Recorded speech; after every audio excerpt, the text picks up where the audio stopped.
चलिए अब इंडिगो पर जरा फोकस करते हैं, क्योंकि गंगवाल परिवार ने आज फिर इंटरग्लोब एविएशन में हिस्सा बेचा है। तो क्यों गंगवाल परिवार अपनी हिस्सेदारी बेच रहा है, क्या मायने हैं इसके, आइए समझते हैं। पूजा के पास से डिटेल्स। पूजा जरा बताएं। जी, बहुत लंबे समय से ये पूरी स्टोरी चल रही है। आपको बता दें 2022 से ये पूरा मामला चल रहा है और तभी से गंगवाल फैमिली धीरे धीरे इंटरग्लोब एविएशन में अपना स्टेक कम करते हुए नजर आ रही है और धीरे धीरे पूरी तरह से एग्जिट होने का भी मन है उनका। अब अगर आज के ब्लॉक डील की बात करें तो पहले उसकी डिटेल्स आपको दे देते हैं। हिस्सेदारी अब उनकी 36.6% से घटकर अब 13.5% हो चुकी है और आज 5.8% की हिस्सेदारी ब्लॉक डील के जरिए बेची गई है। अब कंपनी में करीब करीब 7.5% हिस्सेदारी अभी भी बची हुई है।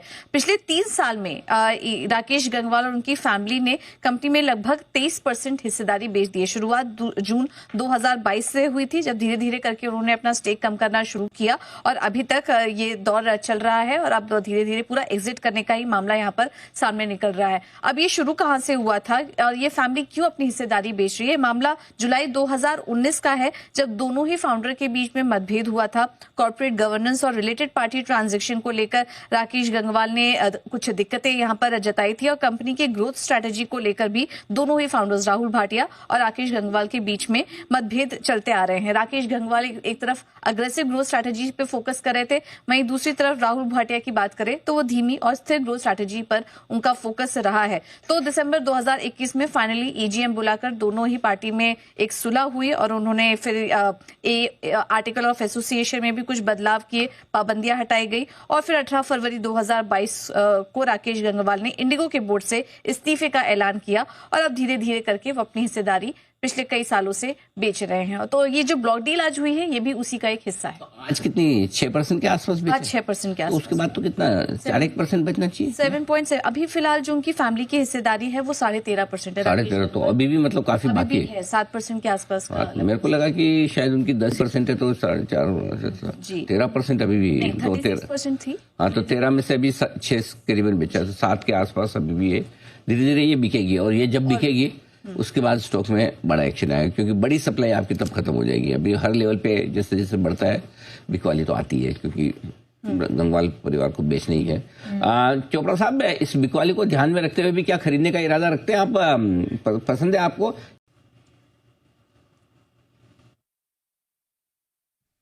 इस देश की अग्रणी एयरलाइन है। जो अंग्रेजी में एक कहावत है, they came, they fought and they conquered. मुझे लगता है कि इंडिगो जब से भारत में अपने ऑपरेशन शुरू किए उसके बाद एक जबरदस्त तरीके से ये लोग छा गए हैं। अगर आप इनके दिल्ली में तो एक टर्मिनल स्पेशली इंडिगो के लिए खोल दिया गया, क्योंकि इसकी नंबर ऑफ फ्लाइट्स बहुत ज्यादा थी। तो टर्मिनल 1 से मैं देखता हूँ कि बहुत सारी इंडिगो की फ्लाइट्स जाती हैं और मुझे लगता है कि ऑन टाइम जो इनका जो यूएसपी है, पहली बात तो ये ऑन टाइम पहुंचाते हैं। दूसरा, इनका जो ऑपरेशनल प्रॉफिटेबिलिटी है वो बहुत सारी चीजों पे ये लोग काम करते हैं ताकि ऑपरेशनल प्रॉफिटेबिलिटी अच्छी रहे। फ्लाइट जल्दी पहुंचती है तो ये लोग बोर्डिंग भी जल्दी कराते हैं अगली फ्लाइट के लिए। प्लस छोटी छोटी चीजों में जैसे मेल स्टाफ नहीं रखते, फीमेल स्टाफ रखते हैं क्योंकि उनका वेट कम होता है, और हीटर्स नहीं रखते, कोल्ड फूड सर्व करते हैं अपने एयरलाइन पे।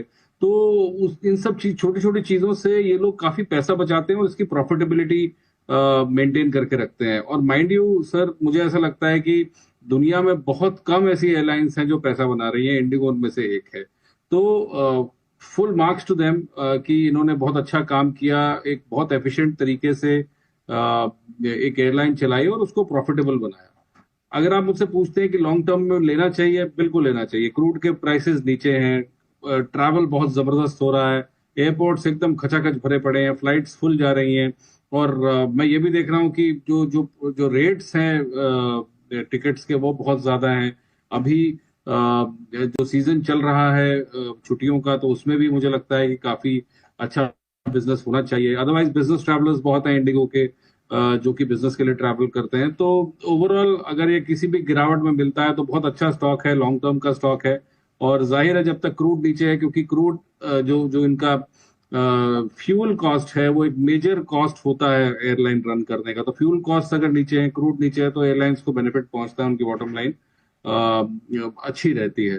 तो कहीं पे भी आपको ये ideal price point is around 5000, अगर 5000 के आसपास मिल जाए बहुत ही अच्छा। अदरवाइज 5200 के आसपास अगर मिलता है थोड़ी सी और गिरावट में, तो बहुत ही अच्छा बाय है लॉन्ग टर्म के लिए। मैं फिर से इंडिगो पे एक टारगेट देना चाहता हूँ कि ये 7-8 हजार तक भी जाने का दमखम रखता है और भारत की अग्रणी एयरलाइन है और टाटास को भी कठिनाई हो रही है इनके साथ कॉम्पीट करने में क्योंकि ये लोग बहुत स्मार्ट हैं, एजाइल है। जैसे बिजनेस में कहा जाता है you need to be nimble footed, तो ये काफी निम्बल फुटेड एयरलाइन है, अपनी स्ट्रैटेजी बहुत फटाफट चेंज करती है और बहुत इनका एग्जीक्यूशन फास्ट है। ताकि मुझे लगता है कि टाटा जैसी बड़ी ऑर्गेनाइजेशन में ब्यूरोक्रेसी ज्यादा है, इस कारण से इम्प्लीमेंटेशन फास्ट नहीं हो पाते। इंडिगो के प्लेन्स मोरलेस बहुत ही अच्छे साफ क्लीन होते हैं। अभी भी जो पुरानी लेगेसी मिली है एयर इंडिया से वो अभी भी टाटा संभाल रहे हैं, उसको देख रहे हैं। तो on every aspect I think full marks to the management. और अगर गंगवाल साहब एग्जिट कर रहे हैं तो उनका कोई लॉन्ग टर्म प्लान होगा कुछ और, बट इसमें तो अब बहुत सारे बड़े इन्वेस्टर्स आ गए हैं और it's a professionally run company now क्योंकि प्रोमोटर्स का बहुत कम रोल है। तो आई वुड से दैट ये it is one of the best airlines जो मैं स्टडी कर पाया हूँ पूरी दुनिया में। तो कभी भी गिरावट में खरीदिए। ये है आपके लिए इंटरग्लोब एविएशन, जहां पर निवेश करने के लिहाज से आपके लिए खरीदारी करने के लिए आइए